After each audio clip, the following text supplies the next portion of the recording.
E olha, agora a gente vai dar uma olhadinha no site da CNBC Internacional. Já está aí na tela para vocês. Probabilidades de uma recessão nos Estados Unidos aumentaram por causa das tarifas implementadas por Donald Trump, disse Alec Kersman, diretor administrativo e chefe da Ásia-Pacífico na PIMCO. Para o executivo da empresa de gestão de investimentos, há uma probabilidade de cerca de 35% de que os Estados Unidos entrem em recessão este ano. O percentual de risco que aumentou com as tarifas de Trump, já que em dezembro de 2024 a PIMCO havia estimado em 15% a probabilidade de recessão nos Estados Unidos. E agora a gente volta para a Mari comentar aí um pouquinho dessa notícia do nosso site da CNBC Internacional, que já está no nosso telão, Mari.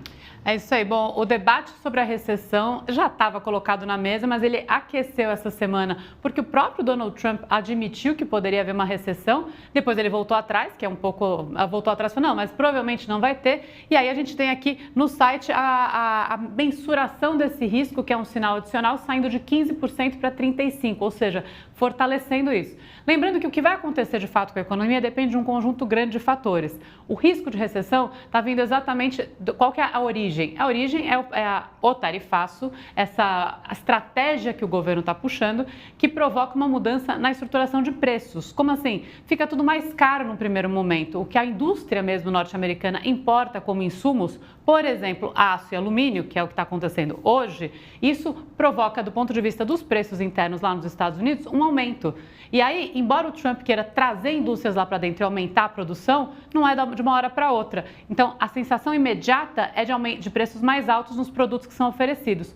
Preços mais altos vendem menos, porque as pessoas têm menor disponibilidade a pagar. E aí que vem o movimento de recessão possível. Ou seja, tem uma reorganização econômica que o Trump estava dizendo, mas é um preço a se pagar, é um curto prazo pior para um longo prazo melhor, com a indústria voltando para os Estados Unidos. A questão é se a indústria realmente vai tomar essa decisão de voltar, se o impacto este ano de contração vai ser grande o suficiente ou como é que você vai ter essa frente a novos preços, a reação dos agentes, ela não é única e concreta. A gente tem que observar essa nova organização. E aí, agora a gente tem aqui o tema da recessão. E aí vale olhar, viu, Paulo, uma coisa bem importante, Paulo, quem está nos assistindo, o dado que sai hoje, que é o índice de preço ao consumidor nos Estados Unidos. Porque como eu estava aqui comentando, se o foco é que a recessão vai ser puxada por uma queda de consumo e queda de consumo provocada por preço, esse sinalzinho é bem importante para a gente, embora ele não tenha ainda, não vá ser ainda resultado das tarifas, ao contrário, ele ainda vem um pouco do histórico,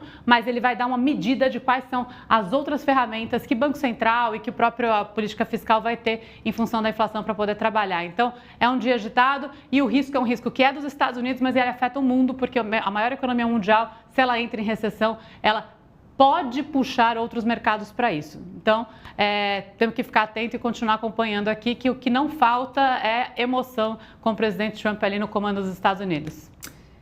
Bom, é isso, né? Vocês viram aí que o nosso jornal hoje está recheado com essa informação, né, da possível recessão nos Estados Unidos e também do tarifaço anunciado aí que está impactando todas as economias globais.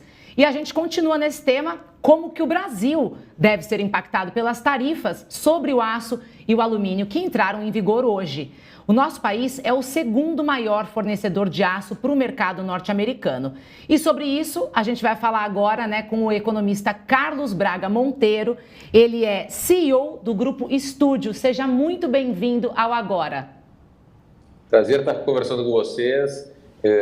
A economia ela já é por si só, né, Paula, uma montanha-russa, né? A cada anúncio, a cada boato, a cada ameaça, a cada circunstância, a gente vê que os agentes econômicos, internacionalmente, eles acabam reagindo, né? Mas a gente vê um cenário que o Trump traz de, antes de unir forças, medir forças. Essa é a estratégia, né, do CEO dos Estados Unidos, nem chamo ele de presidente, o CEO dos Estados Unidos, na medida em que ele traz sobretaxas, e isso é importante também que se diga e se repita. A gente não está falando de aumentar o imposto, a gente está falando de manter os impostos que tem e aumentar e trazer outros impostos, ou seja, essa sobretaxa, essa taxação extra de 25% e 50% no Canadá e nos Estados Unidos, é uma sobretaxa, né? Não é aumentar o imposto, é trazer uma taxa nova para realmente segurar as importações de aço e alumínio. E é importante também a gente ressaltar que essas medidas, elas visam muito segurar a exportação da China, né, desses dois metais, porque uma vez que a China exporta para o mundo todo, ela beneficia, né, outros países que têm, então, uma sobreoferta de exportarem para os Estados Unidos, que é o caso do Brasil. A gente importa bastante esses dois minérios da China. Então, isso nos permite ser o segundo maior exportador para os Estados Unidos. Mas eu acredito que, no que tange aos reflexos do Brasil, eles, comparado ao mundo, são muito menores, né? Por mais que a gente saiba da importância que tem a Gerdau e outras companhias que são responsáveis por essas exportações para os Estados Unidos. E acho muito bem-vinda a medida, né, de buscar, através do vice-presidente da República, Alckmin, uma cota para que a gente possa exportar um mínimo, né, ou pelo menos o que já se vem exportando, ou 80%, 70% do que já se vem exportando, para que essa sobretaxa não traga, né, um impacto muito grande, principalmente na Gerdau e outras companhias desse setor. Mas, no que tange a outros setores da economia brasileira, também tem impacto, né? O agronegócio, ele vive pivôs de irrigação, que a gente usa muito, maquinário agrícola, a construção civil nem se fala. Então, são vários setores que são impactados, porque quando a gente acaba não podendo exportar para os Estados Unidos, né, a gente tem uma entrada maior da China e retém a produção interna. Mas quais são esses impactos? Será que o Brasil, né, sob uma outra ótica, no que tange aos outros setores, não vai ter uma super oferta desses dois metais e não vai acabar baixando o preço e a gente tendo, então, para os outros setores, um benefício em termos de preço? Então, aí fica essa reflexão também. Eu queria puxar ainda um pouco mais dessa reflexão mesmo, focando no aço e no alumínio com você. Porque a situação também nossa mesmo da relação externa, comparado ao primeiro mandato e este mandato agora, mudou. Então, a participação aí da China no mercado interno cresceu de lá para cá, até em função do próprio presidente Trump, das medidas anteriores. E aí agora, quando a gente fala em conseguir essa cota que o vice-presidente Geraldo Alckmin tem defendido, a cota agora aparece com, talvez aos olhos ali do presidente Trump, ou dos Estados Unidos como um todo, de um outro jeito, uma cota que na verdade é uma cota para o Brasil, mas é uma cota para a China, porque o Brasil está meio que no meio do caminho. Você acha que esse fator pode acabar sendo um fator meio decisivo para que a gente não consiga fazer essa negociação e acabe realmente ficando com encarando os 25% como uma tarifa realmente imposta aqui à exportação brasileira?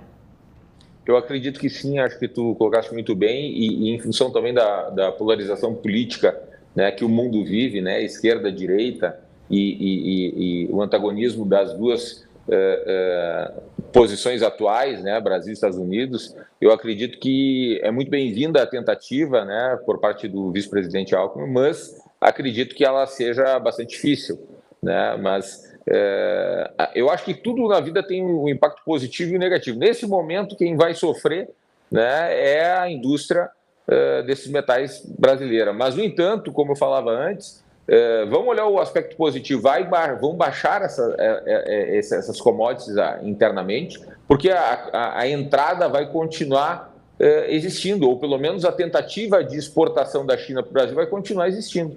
E na medida que essa super oferta existe, né, eu acredito que a gente vai ter um custo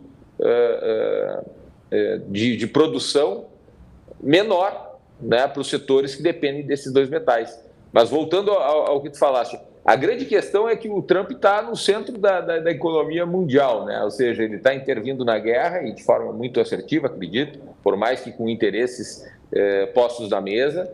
Ele está intervindo no alumínio e no aço, que talvez sejam dos insumos os mais importantes, né, que quando a gente não fala em cadeia alimentar. Ele está realmente chamando as atenções para ele, que é a estratégia de todo governante que quer fazer boas alianças, que quer unir forças, né? Mas, como eu falei no início, ele primeiro está medindo forças e deixando muito claro o impacto que os Estados Unidos pode causar na medida em que essa união não seja bem vista por parte dos outros países. A União Europeia, que vem tentando agora, né, vai tentar dar uma resposta, que resposta poderá dar à União Europeia, né, que realmente vá travar, né, a economia americana ou as decisões ou as políticas de Trump. Eu vejo bastante difícil, acho que terão que ser muito criativos para que realmente essa resposta possa, né, frear um pouquinho, né, as iniciativas do presidente dos Estados Unidos. Eu gostaria de ver esse momento do unir forças, a gente está realmente medindo forças, como você colocou. Mas eu queria trazer um aspecto que, para tomada de decisão no mercado, né, para a gente pensar em investidores, tem um fator importante que é tempo para as coisas, né? Como é que eu me adapto, principalmente falando na estrutura produtiva, que é onde está aí o centro do debate. Em relação às tarifas do aço e alumínio, a gente teve alguns meses de anúncio de esquentando esse debate. Isso provocou algumas acomodações, inclusive antecipação de importações lá nos Estados Unidos e alguns primeiros arranjos aqui no mercado interno também sobre esse tema. Você acha que agora a indústria mesmo, no caso brasileiro, ela vai passar a partir de hoje a tomar as decisões considerando a tarifa como um dado e aí o tempo então agora foi definitivo, ou ainda existe uma possibilidade de ir sentindo essas negociações e tentar empurrar decisões mais definitivas mesmo, de alteração de fornecedor, alteração de produto muitas vezes para focar mais no mercado interno, esperando um tempinho adicional aí para entender o que vai acontecer de fato?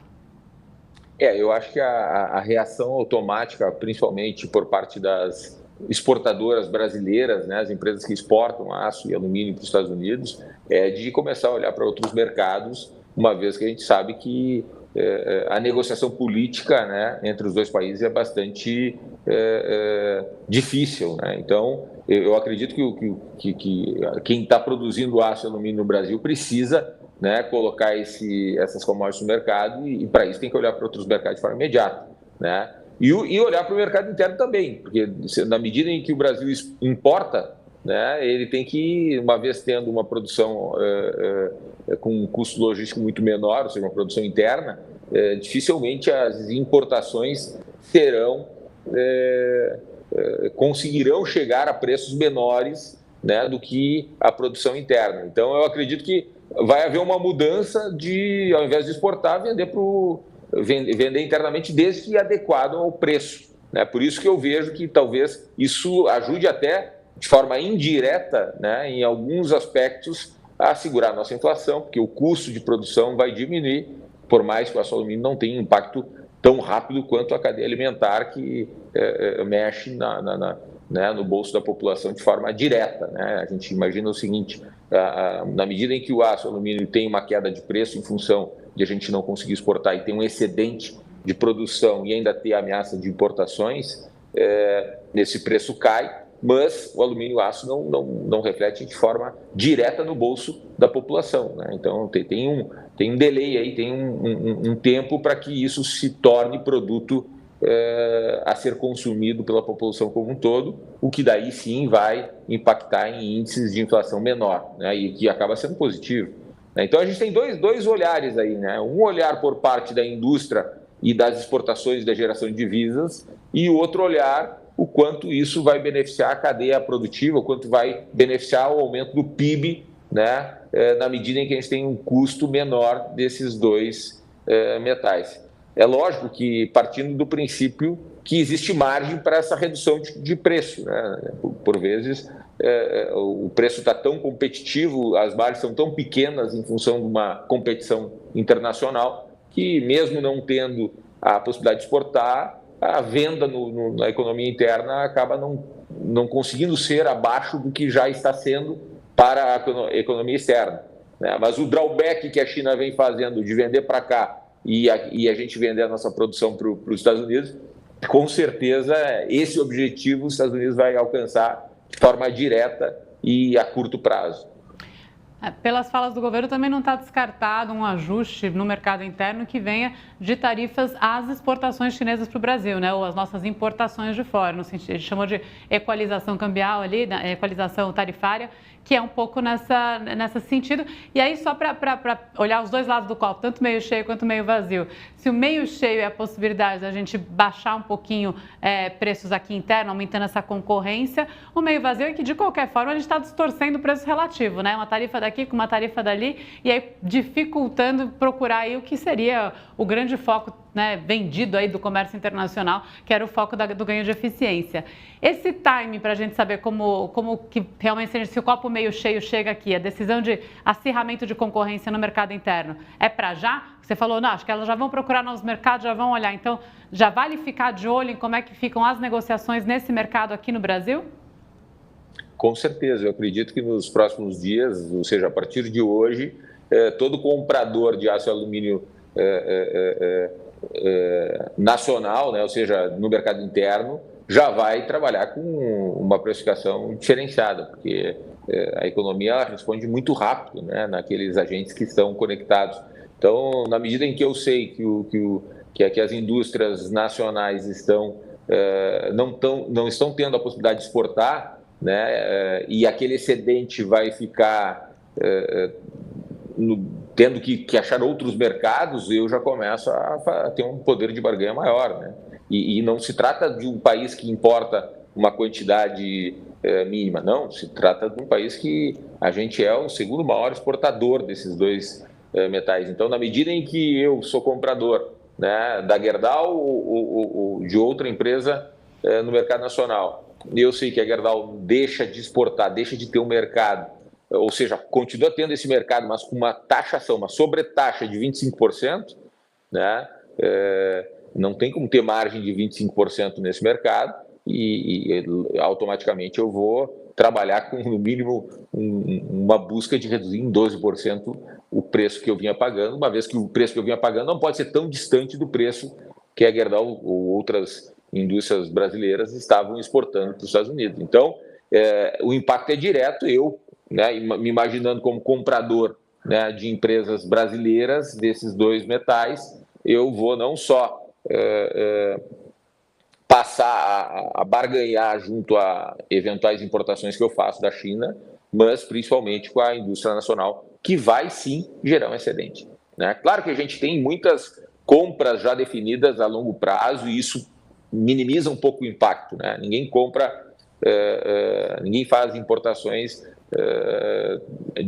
a cada dia ou a cada 15 dias. Existe um compromisso de entrega, existem alguns contratos vigentes, né? E a gente sabe que isso, de alguma forma, dá um tempo de respiro, mas não é sobre o total da produção, né? Então, não é 100% do que a gente exporta para os Estados Unidos que está comprometido e já definido em termos de contratação e entrega para os próximos 6 meses. Não, a gente deve ter aí 5, 6, 7% dessa importação, 10%, 15% no máximo, onde a gente vai continuar exportando, porque são entregas já negociadas, já de contratos firmados. Mas e esse restante de 85%, 90%?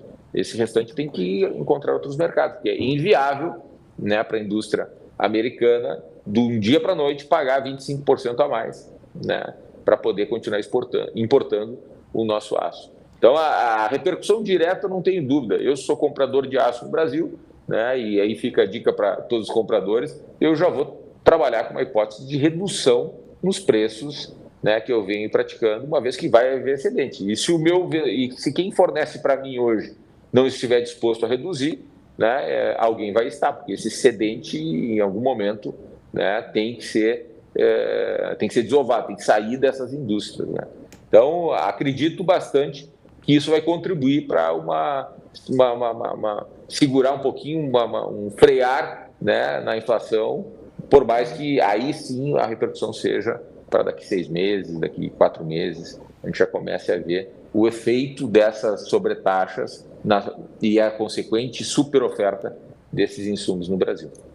Perfeito, maravilha, muito obrigada pelas suas informações, Carlos Braga Monteiro, muito esclarecedora essa sua entrevista e obrigada por ter participado do Agora. É um prazer estar com vocês e um bom dia para todos. Bom dia para você.